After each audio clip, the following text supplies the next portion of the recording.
Hello hi, this is Paritosh and you are watching I speak about money. मैं आज आपको फिर एक थ्योरी समझा रहा हूँ और ये थ्योरी अगर आप समझ गए तो आपको समझ में आ जाएगा। आई थिंक आप में से काफ़ी लोग देखते होंगे, अगर आप मार्केट रिपोर्ट्स, रिसर्च रिपोर्ट्स पढ़ते होंगे वहाँ पे देखते होंगे trailing EPS, forward EPS, trailing PE, forward PE. और कई लोगों का ये सवाल भी है कि सर मार्केट का पीई तो 40 है। मैंने अभी रिसेंटली कुछ महीनों पहले वीडियो बनाई थी जिसमें मैंने आपको बताया था कि पीई रेशियोज के बेसिस पर आप अपने इन्वेस्टमेंट स्ट्रैटेजी को कैसे एग्जीक्यूट कर सकते हो, protection of your capital, protection of your profit. तो लोगों का सवाल भी है कि सर मार्केट पीई तो 40 है तो why, but market is not falling, why? तो इसके लिए ना मैं वैल्यूएशन का पूरा मैट्रिक समझा रहा हूँ। इसको मैंने नोट बना के रखा हुआ है आप लोगों को समझाने के लिए। मैं मिस्टर कीर्तन शाह को बहुत फॉलो करता हूँ, ब्लूमबर्ग्स पे उनको काफ़ी देखता रहता हूँ, उनके he is the guest speaker. तो उन्हीं की अंडरस्टैंडिंग के बेसिस पर, उन्हीं की नोट्स के बेसिस पर मैंने ये पूरी थ्योरी बनाई है। पूरा ये यहाँ पे नोट बना रहा हूँ, आप लोग इसको जरूर समझ लो, इस वीडियो को एंड तक जरूर देखना। अगर आपने ये वीडियो देख ली ना, आपको ये पूरी कॉन्सेप्ट समझ में आ जाएगी पी और वैल्यूएशन मैट्रिक्स की पूरी रेशियोज। आपको किसी यूट्यूब वीडियोस देखने की, कहीं पढ़ने की जरूरत नहीं है। आप इसको नोट को अपने संभाल के रखो, आपको जब भी लगता है समझना है आप इसे जाके सिर्फ इसे गो थ्रू कर सकते हो, आपको पूरा थ्योरी, पूरा अंडरस्टैंडिंग समझ में आ जाएगा। मैंने अपनी तरफ से पूरी कोशिश करी है। तो देखो सर, हमें वैल्यूएशंस को समझने के लिए, वैल्यूएशंस के बेसिक्स को समझने के लिए सिर्फ 4 चीजें समझनी है: trailing EPS, forward EPS, trailing PE, forward PE. मैं पूरी आसान सी सिंपल सी लैंग्वेज में आपको समझाऊंगा। तो देखो ईपीएस होता क्या है। ईपीएस मतलब अर्निंग पर शेयर, यानी अगर हम इसे मैथमेटिकल फॉर्मूले से देखे जाए तो यहाँ पे देख भी रहा होगा आपको, तो profit after tax divided by the number of outstanding shares. ये सब चीजें मिलती है, अवेलेबल है फंड आपको नॉर्मली हर कंपनी, हर स्टॉक का ये बेसिकली रिपोर्ट मिल जाता है। ईपीएस कितना है आसानी से मिलेगा, लेकिन फॉर्मूला क्या है वो बता रहा हूं। अब पीई क्या होता है? पीई होता है market price of the stock divided by the earning per share. ठीक है। अब now what's a trailing EPS? What's a trailing EPS? Concept को ध्यान से समझ लो। तो देखो, मार्च 2020 में आरआईएल, रिलायंस इंडस्ट्रीज का profit after tax was 39,354 crore. उसका outstanding share then that time was 676.21 crore. तो यानी आप ये समझ सकते हो कि ये 39,354 crore belongs to 676.21 crore share holders. Am I right? तो यानी per share Reliance Industries earned 39,354 divided by the 676.21 shareholders is equal to 58.20. This 58.20 is the earning per share, is the EPS.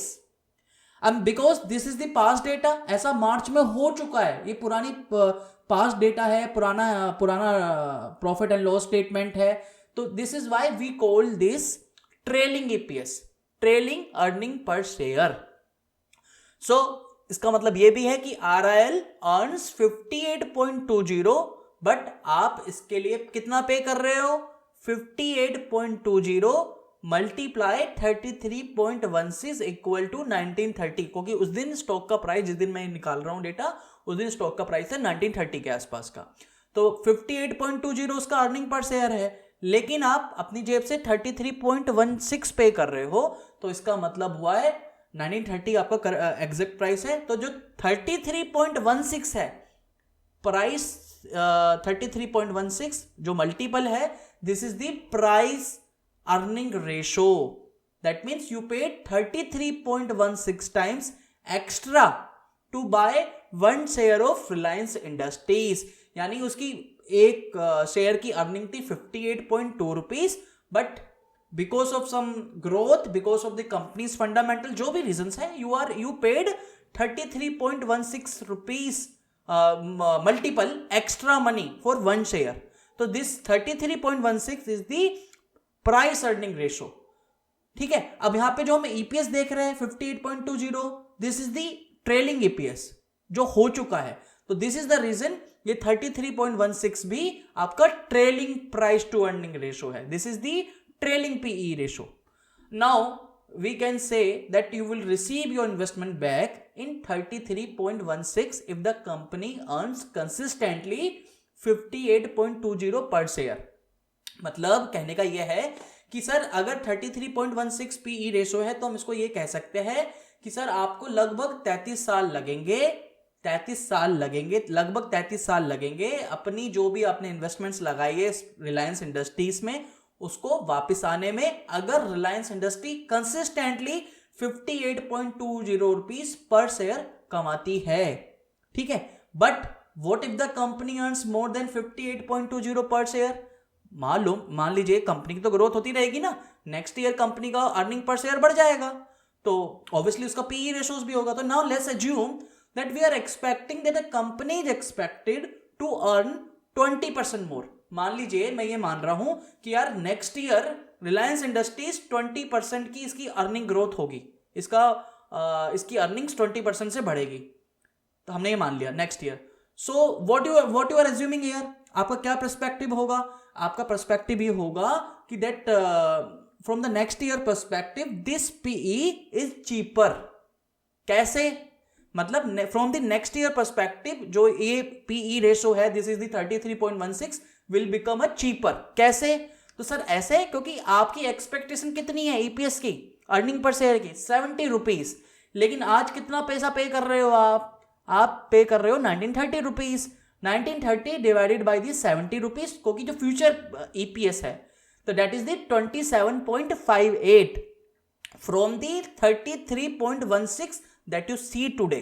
मतलब 33.16 आज का पी रेशो है, लेकिन वी आर एक्सपेक्टिंग कि Reliance industries बढ़ेगा, इसका अर्निंग्स बढ़ेगा और इसका अर्निंग पर शेयर भी बढ़ेगा। अर्निंग्स बढ़ेगा तो अर्निंग पर शेयर भी बढ़ेगा, तो वो 70 रुपीज हो जाएगा, जो आज 58 रुपीज 20 पैसा है।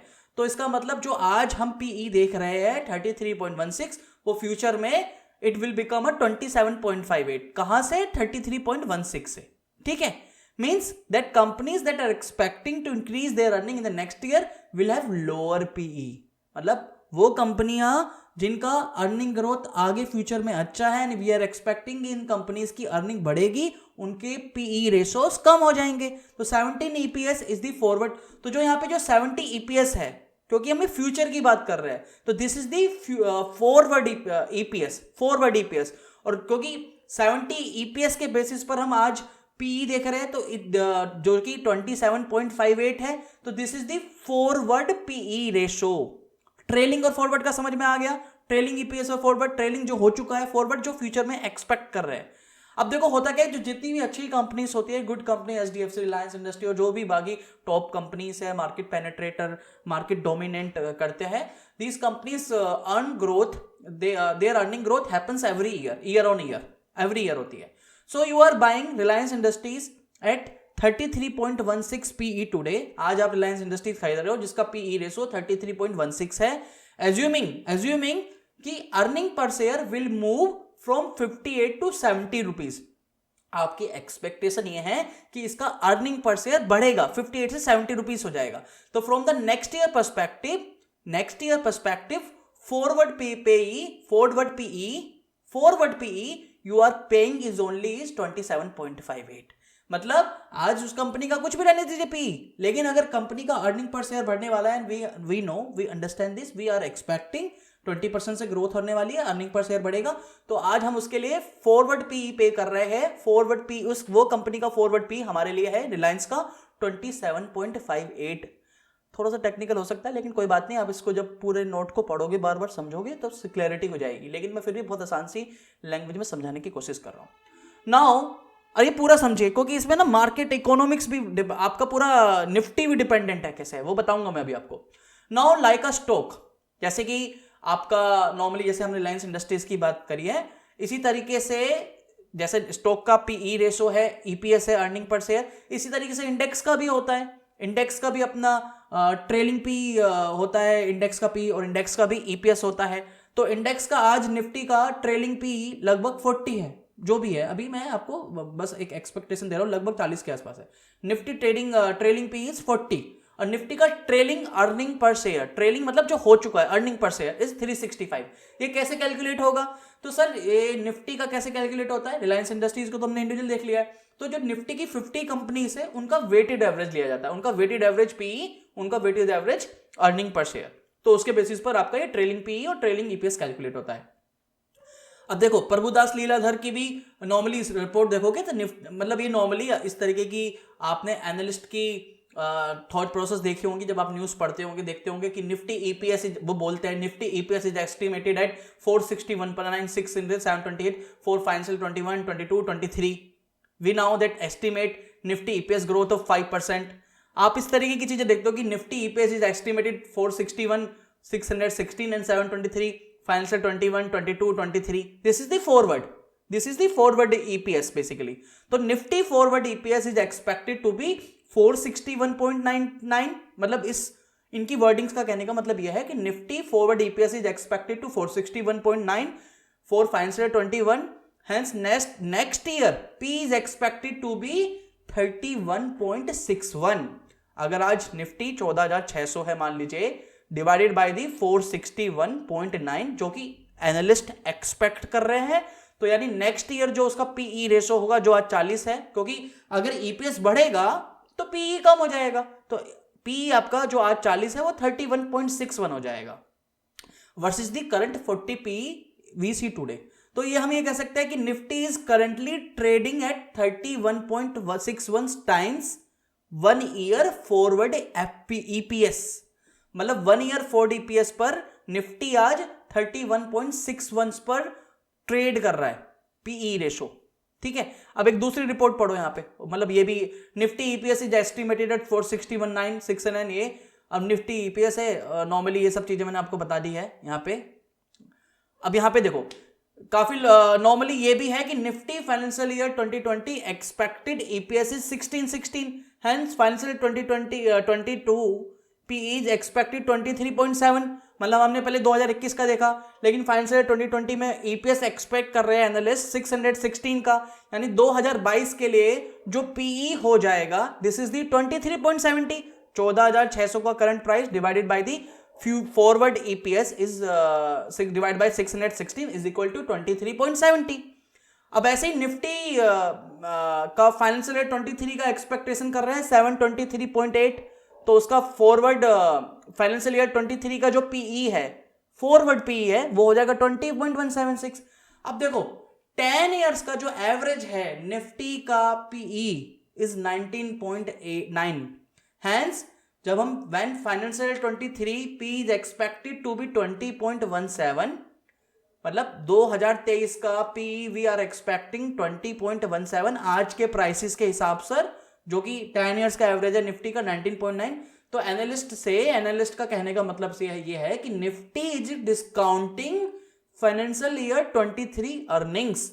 मतलब जो आज आप लेवल देख रहे हो उसमें वो फाइनेंशियल ईयर 23 की अर्निंग्स को भी डिस्काउंट कर रहे हैं. अब यहां पे समझने की बात जरूरी ये है, बहुत जरूरी है, समझो ध्यान से, कि Nifty is trading at 59% premium to financial year 21 EPS. कहने का मतलब हमने 2021 में फॉरवर्ड ईपीएस के बेसिस पर फॉरवर्ड पी कितना आ रहा था 31.61 जो हमने अभी देखा, लेकिन आज निफ्टी 40 पीई पे ट्रेड हो रहा है. तो कहने का मतलब यह है कि निफ्टी 21 की अर्निंग्स को भी 21 अर्निंग्स से भी 59% प्रीमियम पे ट्रेड हो रहा है. ठीक है, 59% प्रीमियम पे. तो current PE is high at 40 because the, अब जो 40 का पीई देख रहे हो निफ्टी का, because the earning per share EPS has fallen drastically in the last 2 quarters.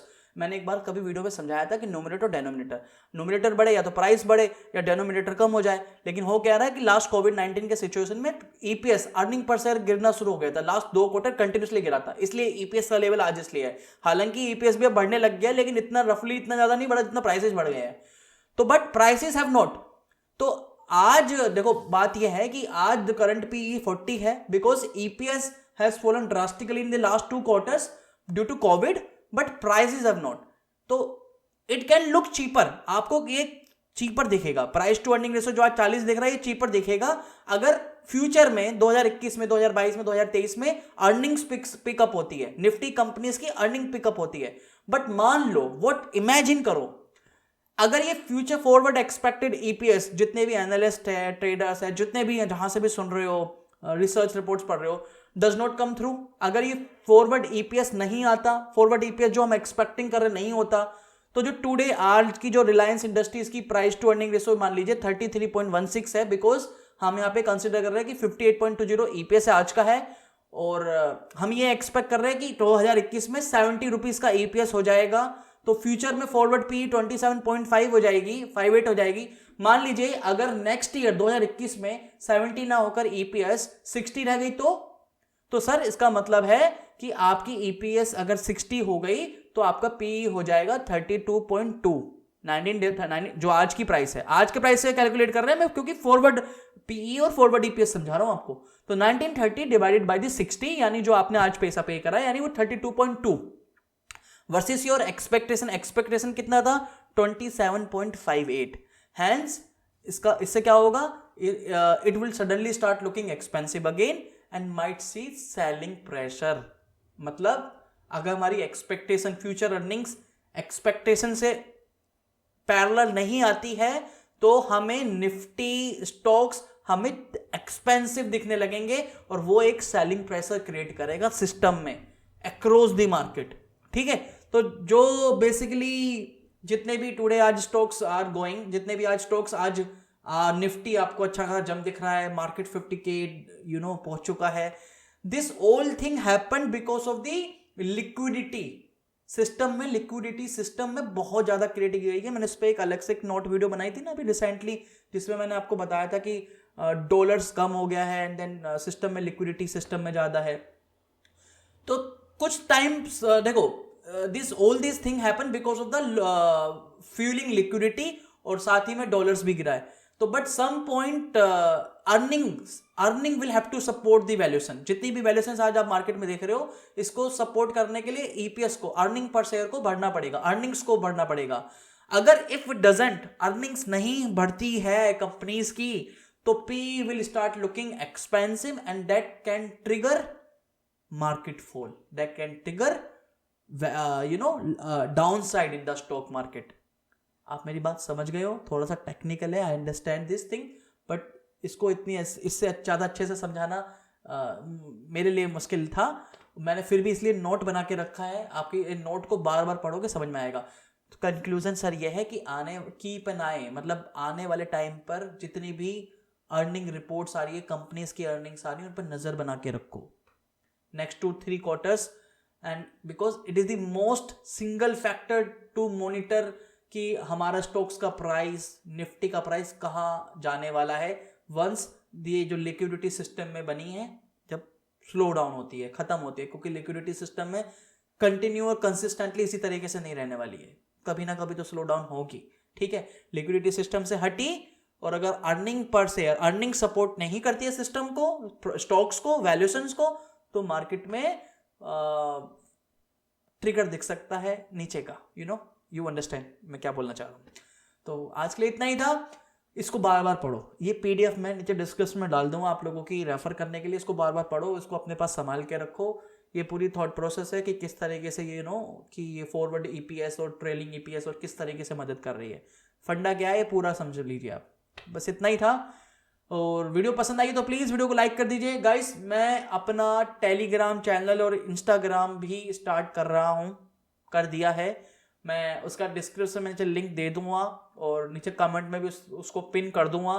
Telegram और इंस्टाग्राम दोनों पर मेरी इसी तरीके की जितनी भी थॉट प्रोसेस है, जितनी भी रिसर्च है, जो मैं नॉर्मली जिनको मैं फॉलो करता हूँ, उनकी पूरी थॉट प्रोसेस है, उनके कुछ नोट्स होंगे, वो सब मैं आपको वहाँ पे फ्री में देने वाला हूँ। तो टेलीग्राम तो बिल्कुल मेरे लिए नया है। जिन लोगों ने इंस्टाग्राम देखा है, तो इंस्टाग्राम पे तो मुझे फिर भी 332 आई थिंक लोग फॉलो करते हैं। तो जिन्होंने इंस्टाग्राम पे अभी तक मुझे फॉलो नहीं करा, इंस्टाग्राम पे प्लीज़ फॉलो करो। मैं वहाँ पे अब धीरे धीरे अपनी चीज़ें डालने लगा हूँ, और रिसर्च रिपोर्ट जैसे जैसे टाइम मिल रहा है डालने स्टार्ट कर दिया है। वो मिस मत करना, बहुत ज़रूरी है। आप चाहे ट्रेडर हो, चाहे इन्वेस्टर हो, चाहे लॉन्ग टर्म इन्वेस्टर हो, आपको research, data driven research reports ही काम आती हैं। तो वो सब चीज़ें मैं आपको फ्री में दे रहा हूँ, और ये सब चीज़ें अवेलेबल बेसिकली पेड में होती है। अंडरस्टैंड, ये सब चीज़ें करने के लिए काफ़ी सारे आई सी सो मैनी यूट्यूब चैनल्स और सो मैनी प्लेटफॉर्म्स, वहाँ पे सब चीज़ें देने के लिए, वैल्यूएशन, ये सब चीज़ें समझाने के लिए, और बेसिकली रिसर्च रिपोर्ट्स देने के लिए आपको दे चार्ज यू अमाउंट। तो ये सब चीज़ें आपको इजीली अवेलेबल, जितनी तरफ से मैं अपनी तरफ से दे सकता हूँ मैं अपनी तरफ से दूंगा। आप बस टेलीग्राम पे मुझे फॉलो कर लो, और इंस्टाग्राम पे, और वहाँ पे हमारा एक कनेक्शन भी रहेगा। तो फिर आज के लिए इतना ही था। वीडियो अच्छी लगी तो प्लीज़ वीडियो को लाइक कर दीजिए। इस वीडियो को अपने फ्रेंड्स, कलीग्स, अंकल जहाँ पहुँचाना चाहते हो ज़्यादा से ज़्यादा शेयर कीजिए। नेक्स्ट वीडियो मिलेंगे नए टॉपिक के साथ, तब तक के लिए धन्यवाद। वंदे मातरम, जय हिंद।